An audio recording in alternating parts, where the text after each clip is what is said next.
જામનગરમાં દબાણ દૂર કરવાની કામગીરી કરવામાં આવી છે। જામનગરથી આ સમાચાર તેની પર પણ નજર કરી લઈશું। દબાણ દૂર કરવાની કામગીરી કરવામાં આવી છે। જામનગરથી આ સમાચાર આપને જણાવી દઈએ, જીજી હોસ્પિટલ સામે ગેરકાયદે દબાણની કામગીરી શરૂ કરાઈ। દુકાનધારકોએ રોડ પર દબાણ કરતા થાય છે ટ્રાફિક જામ।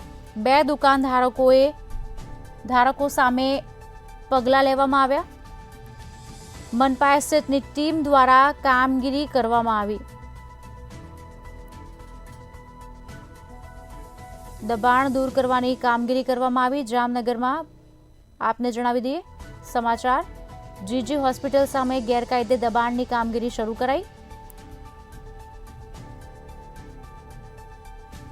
દુકાનધારકો જ્યારે રોડ પર દબાણ કરે છે ત્યારે ટ્રાફિક જામ થાય છે અને બે દુકાનધારકો સામે પગલાં લેવામાં આવ્યા।